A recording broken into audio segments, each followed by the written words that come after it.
Bonjour à toutes, bonjour à tous et bienvenue pour ce webinaire.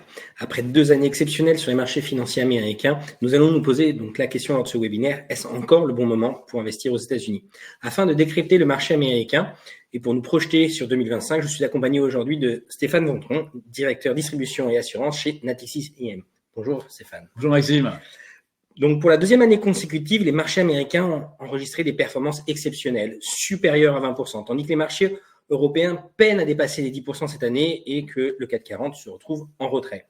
Lors de ce webinaire, nous tenterons donc d'expliquer les raisons de cette surperformance outre-Atlantique. Nous analyserons également l'actualité politique récente aux États-Unis et ses impacts pour nous projeter sur les perspectives 2025. Je vous rappelle que vous pouvez poser toutes les questions dans le chat et nous y répondrons en fin de webinaire. Avant de nous projeter sur l'année 2025, faisons un petit retour en arrière. Comment expliquer la forte hausse des marchés financiers américains ces 2 dernières années? Quels ont été les moteurs principaux de cette performance?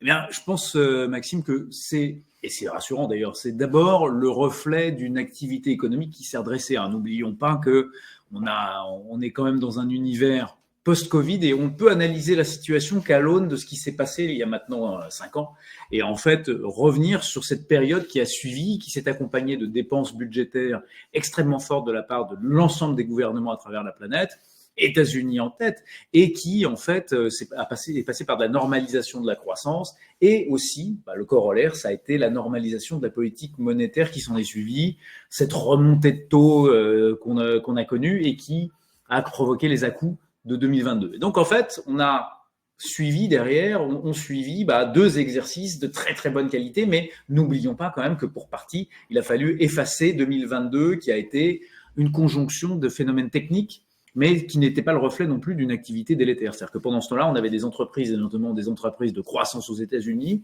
qui ont continué à bien performer d'un point de vue économique, mais qui ont vu leur cours de bourse qui a beaucoup souffert. Donc, on a une déconnexion par rapport au sous-jacent économique, on s'est reconnecté, et donc en fait, on a constaté une normalisation et une accélération de ce phénomène.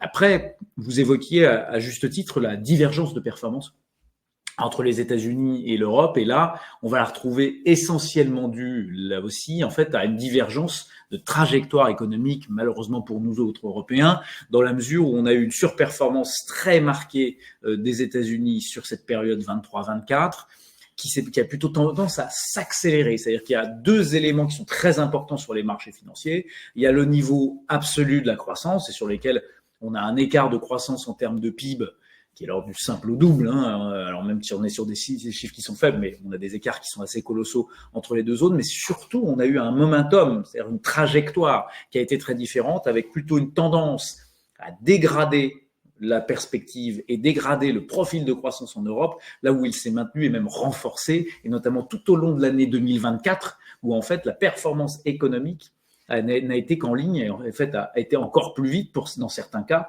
que la performance des actifs financiers. Ce qui signifie que on a eu globalement un marché qui a été orienté à la fois par une bonne tenue économique sous-jacente, une croissance bénéficiaire des entreprises, donc le tissu microéconomique qui bénéficie de ce dynamisme économique, et aussi plus de vent de face, c'est-à-dire plus de taux qui montent. À défaut de les avoirs qui baissent, on avait en fait une économie suffisamment forte aux États-Unis pour bien performer sans avoir besoin de leviers massifs de baisse des taux. On l'a eu sur la dernière partie de l'année 2024, mais globalement, dès lors qu'on n'avait plus de vent de face, c'était suffisant pour générer ce mouvement de performance. Voilà ce qui s'est passé en très court sur ces 2 dernières années. Donc revenons un petit peu en arrière, mais beaucoup plus court, puisqu'on va revenir à hier et donc l'investiture de Trump pour un second mandat à la Maison-Blanche. Quels sont, selon vous, les impacts économiques de cet événement politique et le retour de Trump au pouvoir? Alors, il va y avoir plusieurs impacts. C'est vrai que on a coutume de dire, et je pense que c'est assez justifié, que il y a un grand paradoxe derrière l'élection de Donald Trump, qui est globalement le candidat perçu comme étant le candidat de la croissance économique, à juste titre, dans une certaine mesure, mais donc le candidat de l'économie et du pouvoir d'achat, alors même, et élu par des classes moyennes, alors même que son programme, et je vais y revenir en un instant, sera probablement synonyme de retour de l'inflation, en tout cas brouille les cartes en termes de trajectoire d'inflation concernant l'économie américaine, et donc pourrait avoir des impacts délétère, en tout cas challenging, sur le pouvoir d'achat des ménages et notamment les plus modestes, précisément parce qu'en fait, on va avoir justement ce retour d'inflation sur les biens de consommation de base, très probablement. Alors pourquoi ce programme est-il inflationniste ? Il y a deux éléments. D'abord, il y a évidemment le programme de Donald Trump, ce sont la mise en place de deals bilatéraux avec l'ensemble des partenaires économiques, en tout cas avec l'ensemble des blocs géographiques, et donc la mise en place de barrières douanières, dit tarif en mauvais français. Et donc ça, c'est ce qu'on voit se poindre un petit peu partout. Alors ça, on a déjà l'expérience de Trump 1. Et donc de ce point de vue-là, il y a peu de chances que Trump 2 soit différent.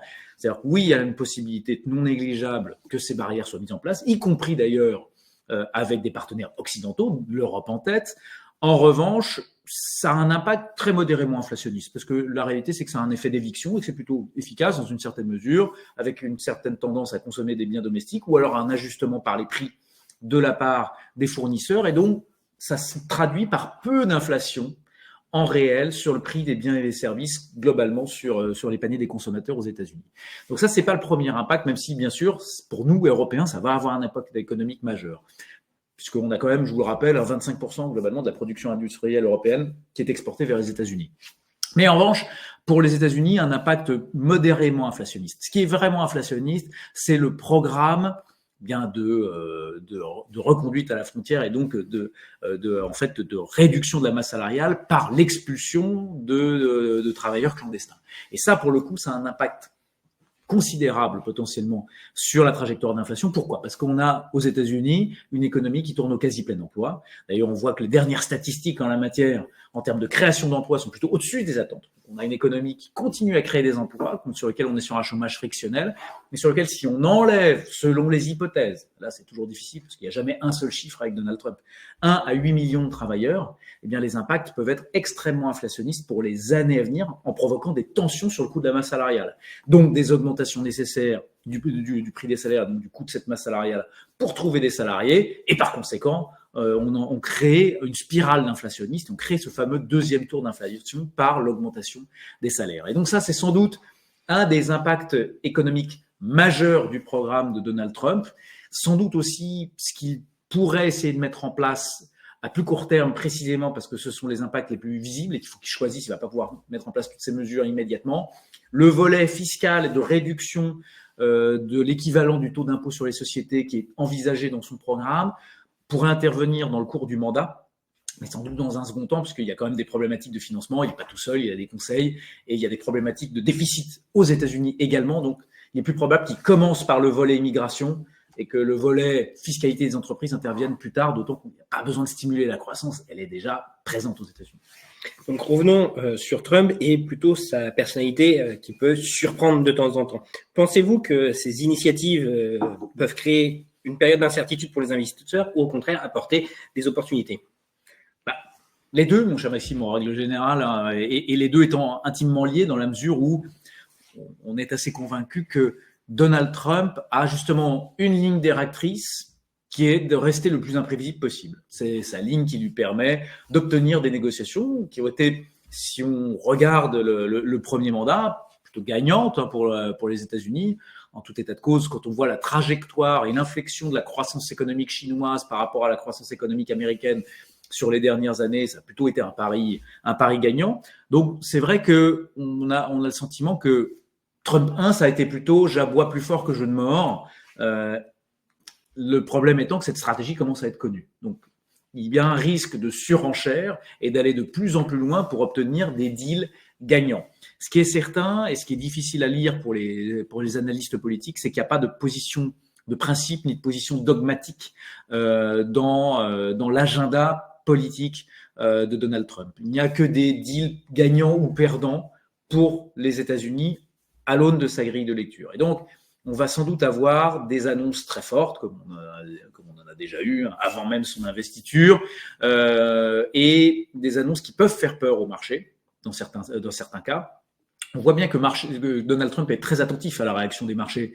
Donc, être antagoniste aux attentes et à la demande du marché, ça paraît peu probable. Néanmoins, il peut quand même faire des sorties de piste. Ça, c'est pareil, c'est pas quelque chose dont il est avare. Et donc, on pourrait avoir des épisodes de volatilité liés à des montées de tensions sur la scène internationale avec des contreparties telles que la Chine, telles que certains pays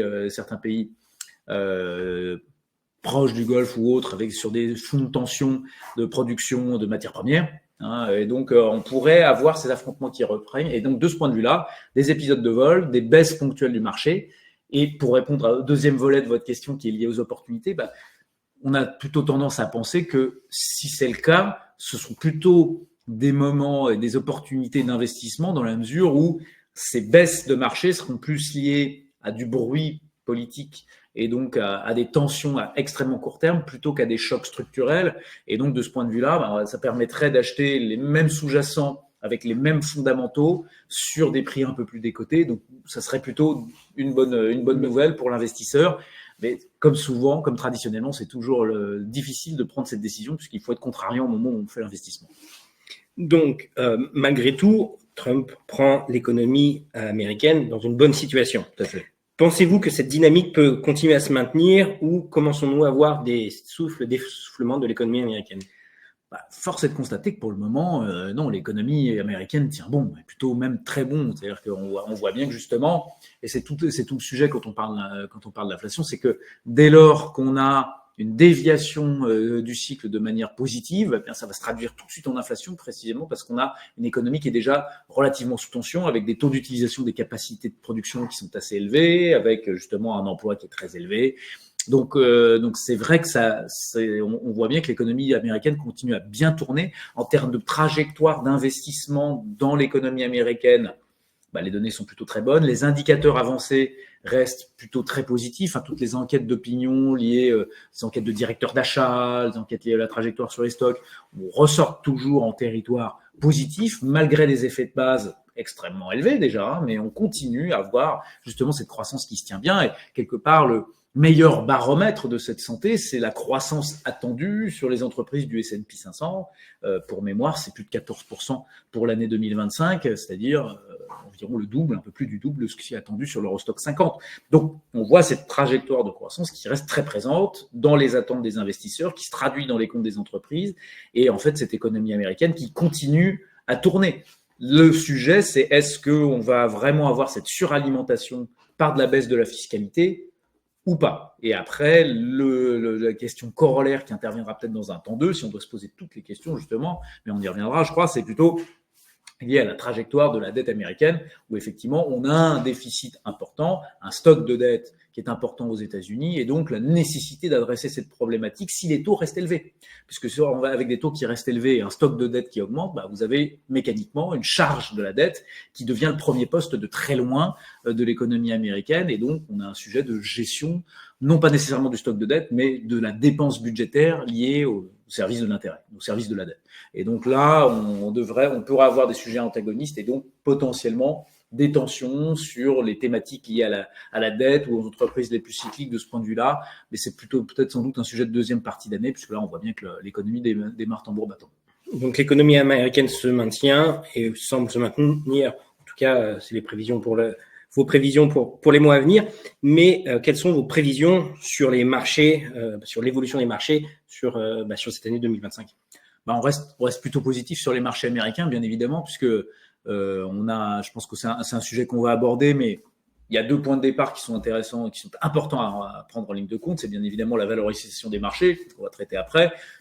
Ce sont des valorisations qui sont plutôt au-dessus de la moyenne historique, ce qui se justifie par la très bonne santé économique des entreprises américaines, mais néanmoins, faut l'avoir en ligne de compte. Et puis, on a justement cette fameuse trajectoire de croissance bénéficiaire, son niveau absolu, et puis sa trajectoire. Est-ce que dans le cours de l'année, on aura plutôt tendance à réviser à la hausse ou à la baisse? Force est de constater que l'an dernier, on n'a fait que réviser à la hausse pour arriver sur un niveau qui est proche de celui qu'on escompte pour 2025. Donc, est-ce que ce chiffre est tenable? Oui, dans le cas du S&P 500. Après, dans le cas de la tech, là, on n'a pas des attentes aussi élevées que celles qu'on avait sur le Nasdaq l'an dernier. Enfin, on a des attentes, qui sont un peu plus élevées que celles qu'on avait sur le Nasdaq l'an dernier, mais en dessous du réalisé. C'est-à-dire que l'an dernier, on a commencé l'année, on espérait une vingtaine de pourcents de croissance sur le Nasdaq, on a fini à 50, comme l'année précédente en termes de croissance bénéficiaire.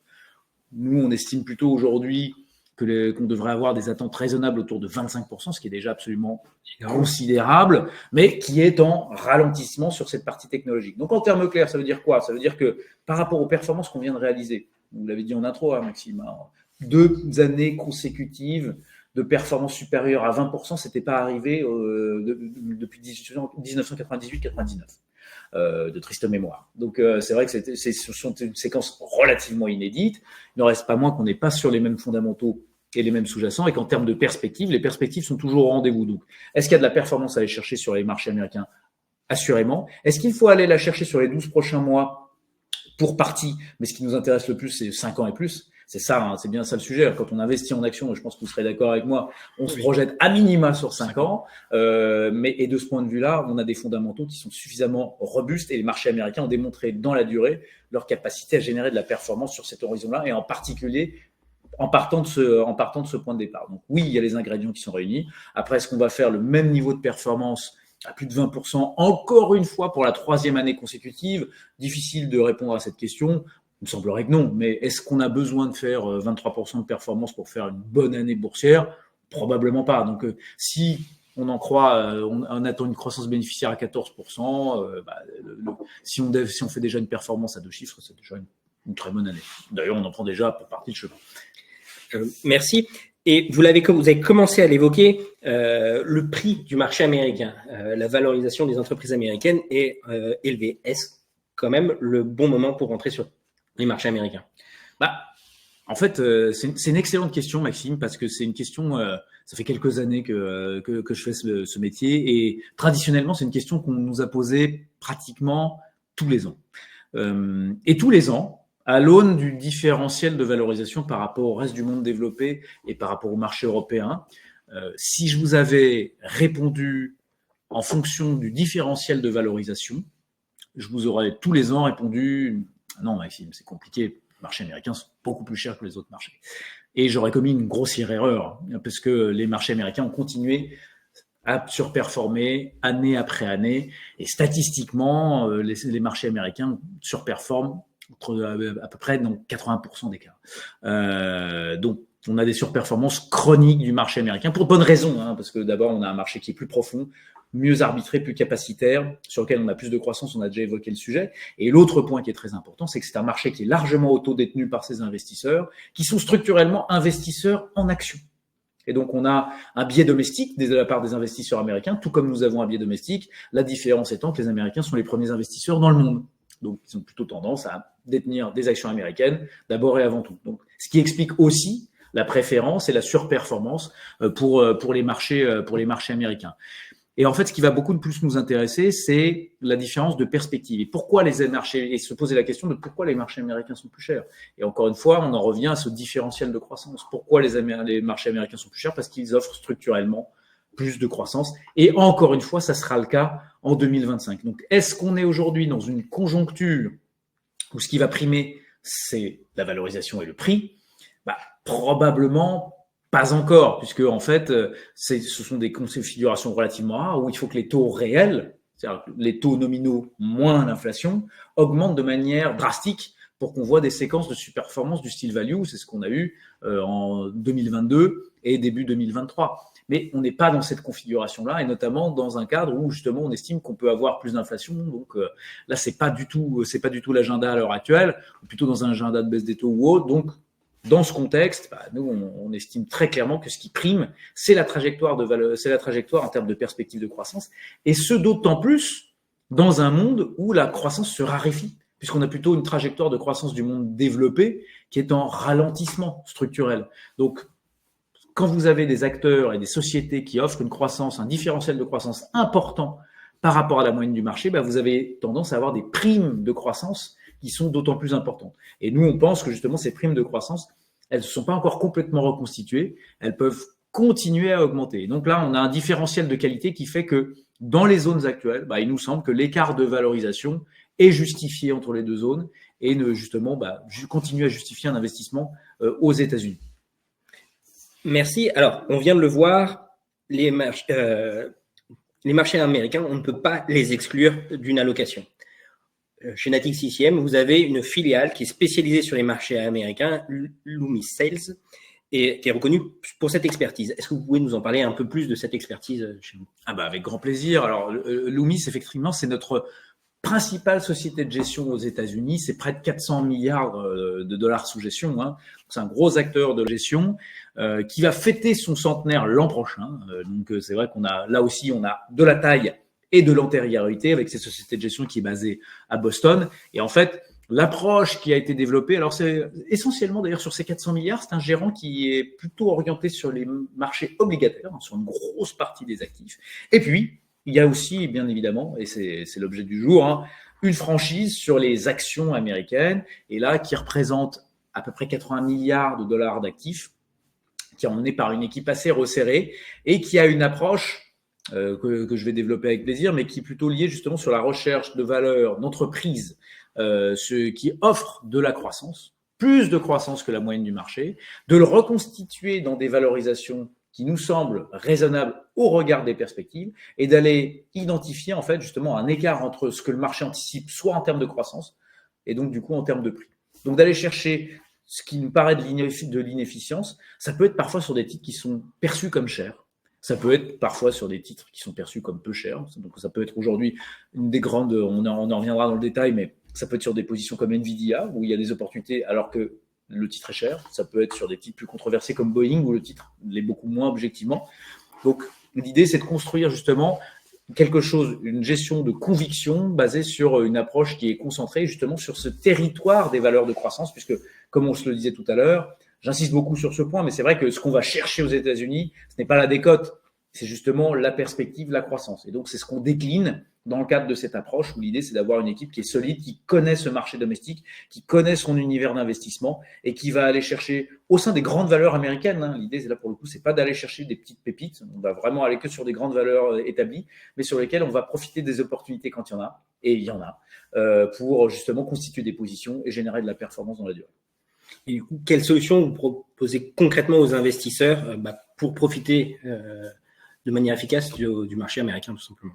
Chez Apta Profit, Maxime, vous avez sélectionné un fonds qui s'appelle Loomis US Growth, donc justement cette fameuse stratégie dont je parlais, alors qui se décline sous plusieurs supports. Là, dans ce cadre, donc on parle bien d'un compartiment de SICAV, donc quelque chose qui est éligible, disponible sur le marché français et dans les contrats d'assurance vie.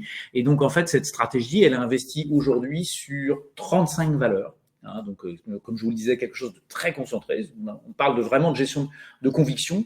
L'idée étant justement de pouvoir, lorsque l'on déploie du capital, le faire de manière significative. Et donc, quand je vous parlais d'approche contrariant, si vous regardez les grandes lignes du portefeuille, donc vous allez retrouver du Meta, du Netflix, du Nvidia, de l'Amazon, donc des titres connus. Enfin, pas que, vous allez s'y retrouver du Monster Beverage, du John Deere, donc vous allez retrouver des titres qui sont un peu moins connus. Mais l'idée, c'est quand même de se dire, sur ces titres-là qui sont assez incontestables, eh bien, on va constituer des positions qui sont significatives et surtout, on va mettre le capital des clients au travail dans des moments de rupture compliqués pour les titres en question. Je vais vous donner un exemple très concret.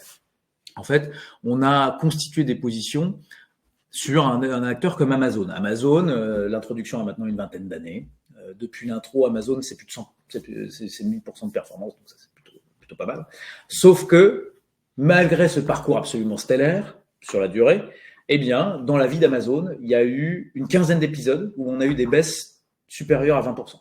Donc, quand je vous disais qu'y compris sur des titres assez incontestables et incontestés, il y a toujours des accidents qui permettent de constituer des positions. C'est le genre de moment que l'équipe de gestion met à profit pour constituer des positions et pour générer de la performance dans la durée.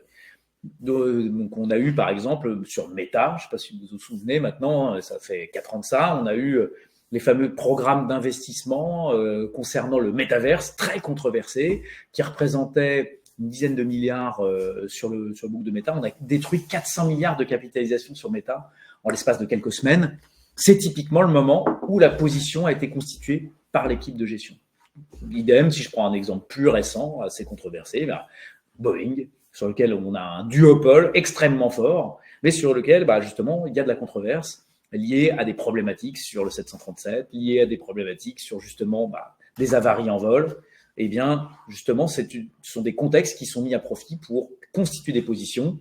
Et ça n'augure de rien, on ne va pas projeter le trait sur des périodes aussi récentes, mais il se trouve que on a renforcé justement dans des périodes difficiles Boeing, notamment sur les périodes octobre-novembre, et ça a été le principal contributeur de la performance du fonds au mois de décembre.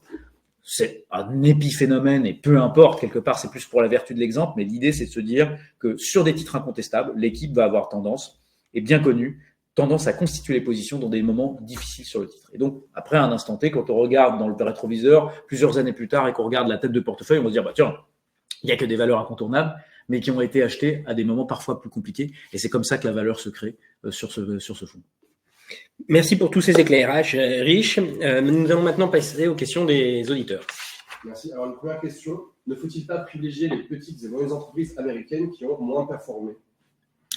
Alors, effectivement, je vais en revenir à la réponse que j'ai faite à Maxime. Effectivement, il y a deux éléments dans la perspective d'investissement. Bien évidemment, il y a le sujet du point d'entrée qu'il faut travailler. Et de ce point de vue-là, il faut regarder la valorisation. Mais quand on regarde la valorisation, j'insiste sur ce point, ce qui nous intéresse, c'est pas la performance passée. C'est bien la perspective. Là aussi, je vais citer un exemple. Prenons l'exemple de 2023. En 2023, on a une performance d'NVIDIA qui est de l'ordre de 235%. C'est la meilleure performance de 2023. Et donc, on pourrait se dire, NVIDIA est extrêmement cher. Alors, je ne dis pas que c'est pas cher. Je vous dis simplement que sur l'exercice 2023, pour reprendre cet exemple concret, la valorisation du titre n'a pas évolué. Pourquoi? Parce que la croissance bénéficiaire et la croissance du chiffre d'affaires ont progressé aussi, voire plus vite que ce rythme de 235%. Et donc, en fait, ce qui nous intéresse, nous, en tant qu'investisseurs, c'est non pas la performance passée, qui, comme je le rappelle, c'est pas juste quelque chose que vous allez retrouver en bas de page des notices d'investissement, c'est quelque chose qui se retrouve dans la réalité. La performance passée est un mauvais indicateur de performance future, dans un sens comme dans l'autre. Il faut pas transposer la performance passée, qu'elle soit bonne ou mauvaise. C'est pas un indicateur d'achat. Et donc, en fait, ce qui nous intéresse, c'est la valorisation. Quelque chose de pas cher qui est malheureusement appelé à le rester, ne va pas nécessairement nous intéresser. Ce qui nous intéresse, c'est le catalyseur en termes de performance. Ce catalyseur, on va le retrouver justement dans la lisibilité qu'on peut avoir en termes de croissance et le fait que ce soit le plus autonome possible des programmes politiques. Dans le cadre des small and mid cap, c'est un thème d'investissement qui est intéressant, mais qui est plus tributaire de la trajectoire politique. C'est-à-dire qu'en fait, vous avez un pari qui est plus binaire, lié au fait que Donald Trump va baisser la fiscalité pour les entreprises ou pas. Là, effectivement, ce sont les entreprises petites et moyennes qui sont les plus domestiques et qui en bénéficieront le plus. En revanche, si c'est pas le cas, il va manquer un petit supplément d'âme pour aller générer de la performance et ça manquera de catalyseur. Donc, est-ce que c'est une mauvaise idée d'investissement? Non, pas du tout. Est-ce que c'est à privilégier parce que la performance a été moins bonne? Probablement pas non plus. On pense qu'on a des très grandes valeurs de croissance qui sont extrêmement bien armées, notamment avec des bilans très solides pour affronter des moments plus difficiles. Merci. Une seconde question. Compte tenu des risques sur les actions US, ne vaut-il pas mieux pour l'investisseur prudent s'orienter vers des fonds monétaires en dollars, sachant que les taux d'intérêt risquent encore d'augmenter du fait de l'inflation? Alors avant d'augmenter, ils vont arrêter de baisser, parce que je vous rappelle que le programme, c'était quand même qui baisse. Donc là, en fait, le sujet, c'est la remise en question de cette trajectoire de baisse des taux qui a été amorcée sur les taux courts et qui, pour le moment, se traduit pas sur les taux longs. Donc, est-ce que, pour l'investisseur prudent, est-ce que ça vaut le coup? Net de couverture de change, pas nécessairement. C'est-à-dire que si vous voulez investir aujourd'hui sur du monétaire dollar, vous allez retrouver effectivement en taux nominal du 4,5, voire un peu plus, en taux de rendement. Donc, c'est plutôt attractif. En revanche, si vous voulez l'avoir en euros et que vous voulez pas prendre le risque de change, sachant que je vous rappelle que aujourd'hui, on a une parité autour de 1,02 avec une très, très belle trajectoire du dollar à court terme. Donc justement, si vous êtes un investisseur prudent, est-ce que vous avez envie de prendre un risque de change? Là où pour le coup, c'est un risque purement macro, pas nécessairement. Et donc net de prix de couverture, ça va vous faire du 2%. C'est un peu ou prou ce que vous allez avoir sur de la courbe euro. Donc est-ce que c'est suffisant pour justifier un investissement? En fait, c'est si vous prenez le risque de change, oui. Si vous le prenez pas, non. Et donc du coup, si vous prenez le risque de change, ça correspond plus à un investisseur prudent. Merci. Le marché US surperforme, mais qu'en est-il de sa concentration de performance sur quelques grosses valeurs? Alors effectivement, c'est le gros sujet du moment, c'est la concentration sur les fameux Magnificent Seven, les 7 magnifiques, qui effectivement ont très très bien performé. Pour mémoire, en 2024, en moyenne, ces 7 titres ont réalisé une performance de 63%. C'est largement au-dessus de la moyenne du S&P 500. Bon, il en reste pas moins que je tords le cou à certaines statistiques que je vois circuler de temps en temps. Le S&P 500 sans les Magnificent Seven, c'est quand même 15% de performance. Donc c'est mieux que le marché européen. Sans les Magnificent Seven, je ferme cette parenthèse. Mais c'est vrai que là, pour le coup, on en revient, et on en parlait en préparant cette émission avec Maxime, au biais statistique. C'est-à-dire que le statistique, on peut la découper comme on veut. C'est-à-dire que si je prends un marché et que j'enlève les meilleurs performeurs, ils performent moins bien. Tout comme, d'ailleurs, je pourrais m'amuser à prendre le marché européen et enlever ceux qui performent le moins bien, et ça performerait mieux. Donc, le biais statistique n'a pas vraiment de fin.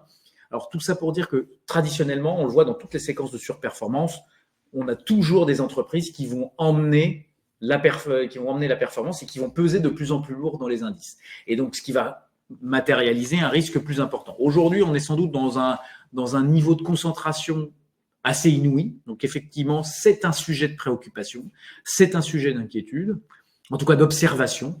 Mais il n'en reste pas moins que, de ce point de vue-là, la gestion active est un bon moyen d'aborder le sujet, dans la mesure où, je vous rappelle que pour des raisons réglementaires, tout simplement, de ratio de dispersion du risque, un OPCVM, un fonds accessible dans un contrat d'assurance, ne peut pas répliquer un S&P 500 dans lequel les plus gros poids du portefeuille vont être supérieurs à 10%. Dans un OPCVM, on ne peut pas le faire. On ne peut pas faire plus de 10%. Donc, nous, la première ligne du portefeuille, et c'est déjà beaucoup, c'est 9% de l'actif, là où les principaux poids de l'indice, dans le cas du S&P 500, sont à 13 à 14%. Il y a plusieurs titres qui sont à plus de 10%. Et donc, la gestion active est un moyen de se démarquer de justement cette exposition purement concentrée sur les Magnificent Seven. En revanche, est-ce que c'est une mauvaise idée d'investir sur certains d'entre eux et d'avoir une approche active sur certains d'entre eux? Je ne pense pas non plus, précisément parce qu'on a là aussi affaire à des entreprises qui sont extrêmement margées, extrêmement puissantes. Mais ce qui compte, c'est que les fondamentaux soient en rendez-vous. Pour répondre très clairement, à nous aujourd'hui, dans Loomis US Growth, on a investi sur 6 des 7. En revanche, pas avec les mêmes poids que l'indice, mais surtout, moi, ce qui m'intéresse, c'est la croissance de free cash flow, des flux de trésorerie nets attendus sur le portefeuille sur les 5 prochaines années. Et ça, aujourd'hui, au moment où on se parle, c'est plus de 20% annualisé. Et donc, c'est ça qui va nous intéresser. Et de ce point de vue-là, certains des Magnificent Seven y contribuent beaucoup. Merci. Alors, est-ce qu'il y aurait un pourcentage d'actions US à préconiser dans un portefeuille? Oula, ça c'est pas mon rôle. Difficile de répondre à cette question puisque je le rappelle. En fait, le poids des actions et des actions US en particulier dépend du profil de risque des investisseurs auxquels on s'adresse. Donc, par définition, je ne sais pas précisément à qui je m'adresse derrière cette caméra. Mais ce qui est certain, c'est que je pense que pour vous donner juste des indicateurs, aujourd'hui, dans des indices développés, marché actions développés, le S&P 500, enfin les actions américaines, c'est pratiquement 70% des indices développés. L'économie américaine, c'est plus de 25% du PIB mondial. Donc, on peut estimer raisonnablement que dans une allocation action, le bon poids sera en fonction de votre conviction d'être quelque part entre les deux. On a bien en tête, bien évidemment, que vous êtes des investisseurs sur base euro. Donc, bien évidemment, il y a des actifs à détenir en euros. Il y a de belles valeurs à détenir en Europe. Mais néanmoins, ce qu'on constate globalement, c'est que le sous-investissement chronique sur les marchés américains a coûté en performance, précisément en raison du différentiel de performance colossal de ces dernières années. Et donc, nous, on a envie de limiter ce biais géographique, et quand on se projette, force est de constater que d'un point de vue stratégique, les États-Unis sont mieux armés pour des raisons de trajectoire de croissance à court terme, pour des raisons démographiques à moyen et long terme, pour des raisons de gains de productivité, notamment emmenés par la pénétration de la technologie dans l'économie quotidienne. Ce sont autant d'éléments qui nous font penser que d'un point de vue investissement, si vous avez aujourd'hui, dans vos circonstances personnelles, des revenus qui sont indexés sur un marché domestique français, un patrimoine qui est largement composé d'immobilier domestique français, sur la partie financière, c'est peut-être une bonne idée d'aller chercher de la diversification internationale. Merci. Si vous deviez choisir un ETF pour investir sur le marché américain, lequel conseillerez-vous ? Alors ça, c'est très vilain, alors que je viens de parler d'un fonds actif, de me demander de parler d'ETF. Et pour la peine, je vais parler d'un ETF de la Galaxy Natixis, qui s'appelle le OSIAM US Shiller. Et en fait, c'est un ETF sur lequel, là, la méthode, c'est simplement de prendre, pour nos investisseurs qui sont justement soucieux, inquiets par la concentration en tête d'indice, eh bien, pour ceux d'entre vous qui sont familiers, donc le professeur Shiller, c'est un prix Nobel d'économie au début des années 2000. Il a Pourquoi? Parce qu'il a construit un indice qui s'appelle le CAPE. Ce CAPE, c'est justement la valorisation au regard de la croissance bénéficiaire et des bénéfices des entreprises. Ce qu'on fait, c'est qu'on utilise cette recette de manière un peu élaborée pour découper le S&P 500 en 10 secteurs. Et au sein de ces 10 secteurs, eh bien, on va conserver les 5 qui sont les moins bien valorisés, non pas en valeur absolue, sinon on a toujours les mêmes. On a toujours des financières et des utilities qui sont moins chères que la moyenne du marché. Donc, les moins chères en relatif par rapport à leur moyenne historique, les plus attractives. Pour éviter le risque de ce qu'on appelle le value trap, eh bien, on va enlever au sein de ces 5 le secteur qui a la moins bonne séquence de croissance bénéficiaire, celle qui est en train de moins progresser, celle qui a révisé plutôt à la baisse, et on va garder les 4 autres et on les équipondère. On fait tourner ça en permanence. C'est un modèle qui a montré ses vertus dans la durée, qui sous-performe l'an dernier, mais qui surperforme massivement sur longue période, et donc sur lequel il peut être intéressant d'avoir un axe de diversification systématique, méthodique. Donc c'est pas de la gestion passive, mais c'est effectivement un ETF. Je tiens à préciser que l'ETF n'est pas éligible aujourd'hui, la gestion active n'est pas éligible à nos contrats. Et peut-être une dernière question. Je précise moi qu'on n'aura pas le temps de répondre à toutes les questions au vu du nombre de questions qu'il y a, mais vous serez recontacté par un conseiller qui répondra à votre question. Et pour finir, une petite ouverture sur la zone euro. Quel est votre avis sur les performances à venir de la zone euro? Alors la zone euro, il y a beaucoup d'attentes en la matière et pour une fois, le début d'année, effectivement, là, ça tombe peut-être dans un moment de capitulation. On voit que le consensus est plus favorable aux États-Unis qu'il ne l'a jamais été. Et c'est cette année qu'on a plutôt une surperformance sur les premières semaines de l'année du marché européen par rapport au marché américain. Alors au-delà de la boutade, c'est vrai que en fait on a un réservoir de performance en zone euro là aussi qui est lié justement à des mesures de relance budgétaire. Mais encore une fois, par rapport à ce que je disais, c'est assez comparable au diagnostic qu'on portait sur les small and mid cap américaines. C'est-à-dire que c'est un sujet qui est plus tributaire à une mise en place d'une politique coordonnée à l'échelle européenne. On voit que on a en ligne de mire des baisses de taux de la part de la BCE.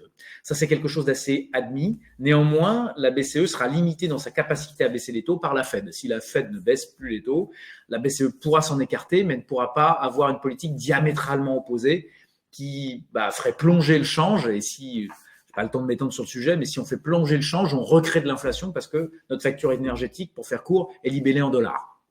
Donc, c'est trop inflationniste, donc on ne peut pas baisser trop fortement les taux si la Fed ne le fait pas. Donc, ça limite le champ d'action. Ça veut dire qu'on a besoin en zone euro, quand on voit les deux poids lourds économiques de la zone en forte incertitude politique et qui ont des profils de croissance assez inquiétants et des finances publiques encore beaucoup plus inquiétantes, notamment dans le cas de la France, eh bien, c'est vrai qu'on va se demander, on a besoin de relance. S'il n'y a pas de relance coordonnée et donc pas d'action politique, c'est difficile d'imaginer un rebond très durable et surtout une surperformance durable des marchés européens. Est-ce que la performance sera mauvaise? Non. On a une meilleure croissance bénéficiaire attendue que l'an dernier, puisque là, pour le coup, on vient de très bas, on vient de 2-3%, donc on vient vraiment de l'épaisseur du trait. Donc, avec 7% attendu cette année, si on tient cette promesse, on devrait faire mieux en termes de performance et on part de valorisations qui sont assez basses.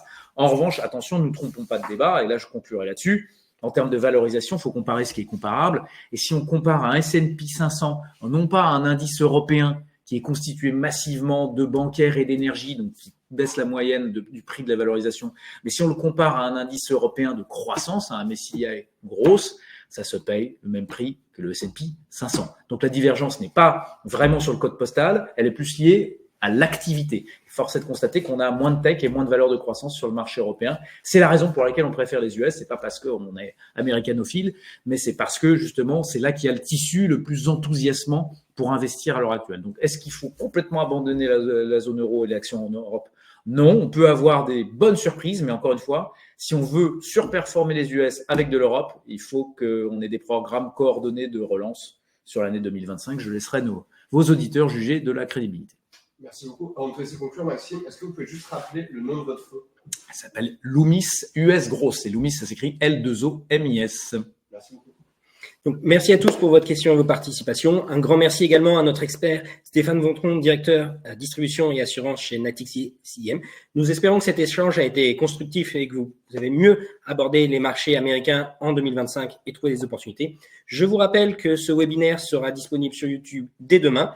Si vous souhaitez en savoir plus sur toutes les solutions présentées, N'hésitez pas à contacter votre conseiller ou à nous écrire. Je vous souhaite à tous une excellente soirée et je vous dis à très bientôt pour un prochain webinaire.